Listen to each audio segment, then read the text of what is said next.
헬스장의 모든 것은 거짓말입니다. 무게추도, 기구도, 케이블 머신도 아닙니다. 그것들은 실제합니다. 하지만 그것들이 진정한 기능적 근력을 키우는 최선의 방법이라는 생각, 그것이 진짜 거짓말입니다. 우리는 인류 역사상 가장 자연스러운 움직임에서 그것을 힘들고 예측 불가능하며 잔인할 정도로 효과적으로 만들었던 모든 요소를 제거하고 운동이라 불렀습니다. 그러고는 사람들이 엄청난 무게를 들면서도 식료품을 들고 3층만 올라가도 숨을 헐떡이는 것을 보며 의아해합니다. 역사상 가장 강한 신체는 기구로 만들어지지 않았습니다. 그들은 생존을 통해 형성되었습니다. 로마 군단병에게는 하체 대의가 없었습니다. 북유럽 전사들에게는 무거운 물건 운반을 위한 훈련 계획이 없었습니다. 페르시아 전사들은 렛풀다운을 몰랐습니다. 그들에게는 전쟁, 고된 노동, 그리고 매일의 도전이 있었습니다. 그들은 강해 보이려고 운동한 것이 아니라 살아남기 위해 강해야만 했습니다. 오늘 저는 바로 이러한 현실에서 탄생한 5가지 운동을 소개하려 합니다. 수천 년 동안 검증된 5가지 움직임입니다. 그리고 가장 좋은 점은 헬스장이 필요 없다는 것입니다. 가장 강력한 운동부터 시작해 가장 과소평가된 운동까지 살펴보겠습니다. 끝까지 함께 하신다면 왜 많은 사람이 수년간 운동하고도 진정한 힘을 기르지 못하는지 이해하게 될 것입니다. 운동 1호, 줄타기 셀클레턴. 줄타기는 수세기 동안 군사훈련의 핵심 요소였습니다. 페르시아 전사, 비잔틴 군인, 그리고 역사의 수많은 군대는 이를 단순한 피트니스 운동으로 사용하지 않았습니다. 그들이 줄을 탄 이유는 성벽을 넘고 배에 침투하거나 험난한 지형을 극복해야 했기 때문입니다. 그것은 생존을 위한 기술이었습니다. 줄타기가 특별한 이유는 간단합니다.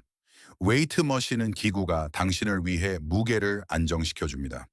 하지만 줄타기를 할 때는 불안정한 표면 위에서 가동 범위 전체에 걸쳐 오직 손만을 이용해 자신의 전신 몸무게를 제어해야 합니다.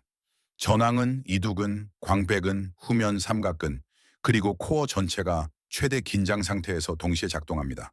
어떤 근육도 숨을 곳이 없습니다. 가이드가 있는 움직임도 도움도 없습니다. 오직 당신과 당신의 몸무게뿐입니다. 악력 하나만으로도 이 운동은 현대 훈련의 거의 모든 것과 차별화됩니다. 두꺼운 밧줄은 손과 전완근이 지속적으로 최대의 힘을 쓰도록 강요합니다. 바로 이러한 힘이 실생활에 나르기, 당기기, 버티기, 들어 올리기로 직접 연결됩니다. 아직 줄을 탈 수 없다면 줄에 그냥 매달리는 것부터 시작하십시오. 가능한 한 오래 버티십시오. 그 다음 팔을 약간 굽히고 그 자세를 유지하십시오. 그 후 조금씩 더 높이 올라가는 연습을 합니다. 발전 속도는 다른 운동보다 느릴 수 있지만 이를 통해 얻는 힘은 독보적입니다. 초보자라면 할 수 있는 만큼 높이 3세트 혹은 30초씩 3세트 매달리기를 하십시오. 당신의 등은 어떤 머신으로도 만들 수 없는 방식으로 발달할 것입니다. 운동 2, 샌드백 운반, 샌삭 트랙은 현대 피트니스 훈련에서 거의 묻지 않는 가장 중요한 질문이 있습니다. 근력이 실제로 어디에 유용한가 하는 것입니다. 헬스장이 아니라 실제 삶에서 말입니다. 일상생활의 짐은 거의 결코 완벽하게 균형이 잡혀 있지 않습니다. 불편하고 불안정하며 예측 불가능합니다. 부상당한 사람, 손잡이가 없는 무거운 물건, 빠르게 옮겨야 하는 자재 등 그 어떤 것도 바벨처럼 깔끔하게 놓여 있지 않습니다. 그렇기 때문에 고대 문화권에서는 수세기 동안 불규칙한 짐을 활용해 왔습니다. 이집트 노동자들은 기념비적인 건축물을 짓기 위해 건축 자재를 옮겼습니다. 로마 기술자들은 군영과 요새를 짓기 위해 자재를 운반했습니다. 중세 군인들은 험난한 지형을 뚫고 보급품을 짊어지고 다녔습니다. 정해진 모양이 없는 느슨한 짐을 옮기는 것은 예외가 아니라 일상이었습니다. 바로 이 지점에서 샌드백의 강점이 나타납니다. 샌드백은 바벨이 줄 수 없는 것, 즉 무질서, 카오스를 제공합니다. 샌드백을 들어 올리면 무게 중심이 이동합니다. 내부의 모래가 움직이고 형태가 당신의 몸에 맞춰 계속 변합니다. 당신의 손, 몸통, 골반, 그리고 모든 안정화 근육이 실시간으로 반응해야 합니다. 이는 척추와 관절을 실제로 보호하는 심부 근육을 활성화합니다. 클래식한 기구 운동에서는 거의 자극받지 못하는 근육들입니다. 불과 몇 미터만 걸어봐도 당신의 신체 중 어느 부위가 그동안 방치되었는지 즉각 느낄 수 있습니다. 샌드백을 가슴 앞에 안으십시오. 한쪽 어깨에 매십시오.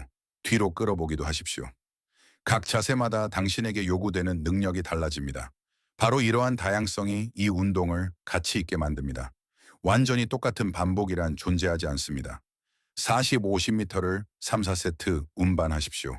그 후 짧게 휴식하고 다시 시작하십시오. 단순해 보이지만 몇 라운드만 지나면 왜 기능적 근력이 번쩍이는 머신과는 상관이 없는지 이해하게 될 것입니다. 당신의 몸은 단순히 무게를 옮기는 법만 배우는 것이 아닙니다. 무질서를 통제하는 법을 배우게 됩니다. 운동 3, 메이스 스윙, The Crane Swing and Meshi Swing. 헬스장에 다니는 대부분의 사람들은 진정한 회전력, 로테이션스 크래프트를 훈련해 본 적이 없습니다. 한번 생각해 보십시오. 헬스장의 거의 모든 움직임은 선형적입니다. 앞으로 밀고 뒤로 당기고 위로 들어 올립니다. 모든 것이 직선으로 이루어집니다. 하지만 실생활에서 그렇게 움직이는 것은 아무것도 없습니다. 던지고 치고 돌리고 피하는 모든 동작은 회전 속에서 일어납니다. 바로 이 부분에서 고대 페르시아의 훈련 시스템은 시대를 훨씬 앞서 있었습니다. 힘의 집이라는 뜻의 주르카네 주카네, 그는 3,000년 이상 존재해 왔습니다. 그곳에서 전사들은 머신이 아니라 통제된 원형 동작으로 휘두르는 무거운 곤봉으로 훈련했습니다. 이 전통은 인도로 퍼져나갔고 그곳의 레슬러들은 가다 가다라는 무거운 메이스로 훈련하며 놀라운 신체 능력을 길렀습니다. 이 움직임이 만들어내는 것은 현대 훈련에서 거의 완전히 무시되는 회전력입니다. 무거운 메이스를 휘두를 때 코어는 단순히 몸을 고정하는 역할만 하는 것이 아닙니다. 코어는 여러 평면에서 동시에 힘을 생성하고 조절합니다. 어깨는 클래식한 밀기나 당기기 운동으로는 결코 도달할 수 없는 각도로 움직입니다. 척추는 부하를 받아들여 안전하게 전달하는 법을 배웁니다. 이는 구체적으로 어깨, 요추 그리고 척추를 부상으로부터 보호하는 근육들이 마침내 제대로 훈련된다는 것을 의미합니다. 규칙적으로 운동하는 사람들조차 이 부위들이 약한 경우가 많습니다. 시작하는데 특별한 장비는 필요 없습니다. 오한마 슬래지해머도 훌륭한 도구가 됩니다. 통제된 곡선을 그리며 양쪽 어깨 너머로 휘두르십시오. 또는 스틸 메이스를 사용할 수도 있습니다. 처음에 중요한 것은 무게가 아니라 통제력입니다. 긴 회전의 끝에 매달려 있다면 5킬럭조차 매우 무겁게 느껴질 것입니다. 한쪽당 20번씩 통제된 스윙을 3세트 실시하십시오. 반동을 이용하지 말고 천천히 의식하며 수행하십시오. 여기서는 속도가 아니라 동작에 대한 통제력이 핵심입니다. 얼마 지나지 않아 많은 사람을 놀라게 할 변화를 느끼게 될 것입니다. 어깨가 더 안정적으로 느껴지고 몸통의 협응력이 좋아집니다. 일상에서의 움직임이 더 강력해지는 동시에 안전해질 것입니다. 이것은 고립된 힘이 아닙니다. 이것은 실제 삶으로 전이되는 진정한 강함입니다. 운동 3. 통나무 운반 바움슈탐 트라근. 북유럽 문화에서 육체 노동은 훈련과 분리되지 않았습니다. 노동이 곧 훈련이었습니다. 유럽 해안에 도달하고 콜럼버스보다 수세기 앞서 북미까지 항해했던 바이킹의 유명한 롱십은 수작업으로 건조되었습니다. 모든 나무를 베고 가지를 치고 조선소까지 운반해야 했습니다.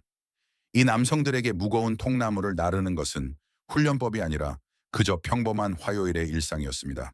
나중에 같은 종류의 강인함이 스코틀랜드 하이랜드에서도 나타났습니다. 오늘날까지 잘 알려진 하이랜드 게임은 중세 전사들의 요구사항에서 직접적으로 생겨났습니다. 유명한 통나무 던지기는 원래 스포츠가 아니었습니다. 군인들은 임시 다리를 만들기 위해 해자나 좁은 수로 너머로 무거운 통나무를 던져야 했습니다. 오늘날의 경기는 당시의 생존이었습니다. 그렇기 때문에 통나무 운반은 매우 강력한 운동입니다. 통나무는 바벨이 아닙니다. 대칭적이지도 않습니다. 그것은 구르고 기울어지고 위치가 어긋나며 끊임없이 당신에게 저항합니다. 양손은 불균형하게 쥐어야 하며 코어는 매초 자세를 바로잡아야 합니다. 온몸이 하나의 단위로 작동하도록 강제되는 것입니다. 현대식 머신에는 바로 이것이 없습니다. 머신은 당신을 대신해 부하를 안정시켜 줍니다. 통나무는 정반대입니다. 당신 스스로 안정시켜야 합니다. 진짜 통나무가 없어도 괜찮습니다. 무거운 샌드백이나 두꺼운 나무까지도 가능합니다. 중요한 것은 물체 자체가 아니라 부하가 불규칙하고 통제하기 어렵다는 점입니다. 그 무게를 들고 약 40m를 걸으십시오. 내려놓았다가 다시 들어 올리십시오. 이를 3, 4세트 반복하십시오.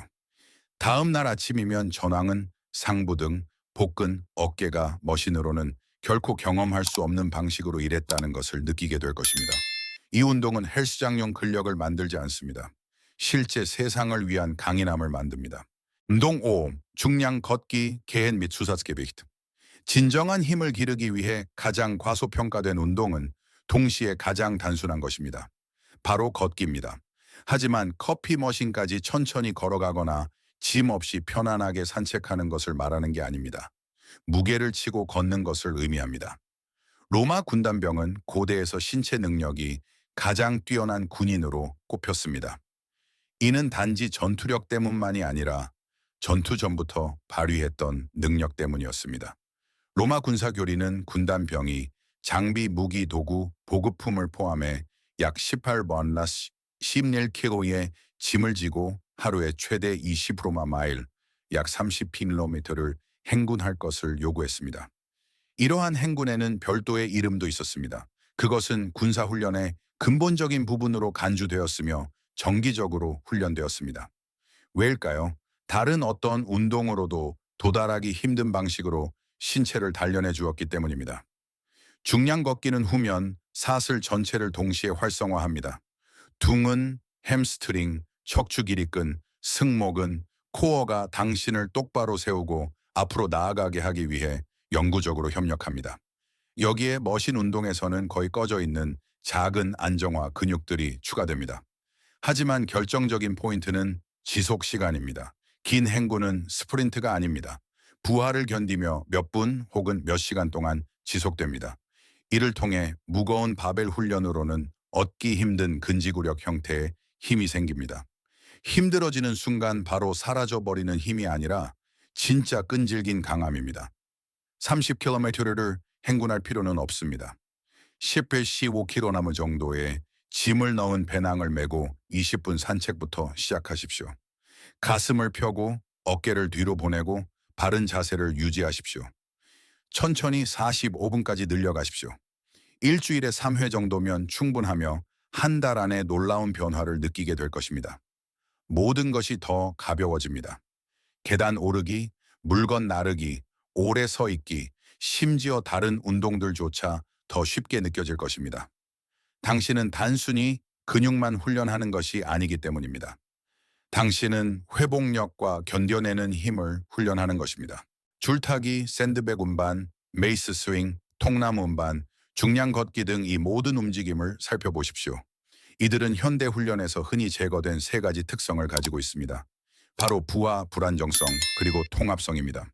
신체는 조각조각 분리되어 고립되는 것이 아니라 전체가 동시에 작동해야 합니다. 현대식 기구들은 운동을 더 안전하고 통제 가능하며 접근하기 쉽게 만들기 위해 개발되었습니다. 그것은 성공적이었습니다. 하지만 그 대가가 있었습니다. 과거의 전사와 노동자들이 매일 극복해야 했던 그 예측 불가능성이야말로 그들의 신체를 그토록 강하게 만들었던 원천이었습니다. 당신이 쌓을 수 있는 가장 기능적인 힘은 힘들고 거칠고 실제적인 움직임을 통해 만들어집니다. 대부분의 사람은 편안함을 선택합니다. 그렇기에 많은 이가 제한적인 진짜 힘만을 갖게 되는 것입니다. 예외가 되십시오. 5가지 움직임, 5천 전년의 증거. 다음 영상에서 뵙겠습니다.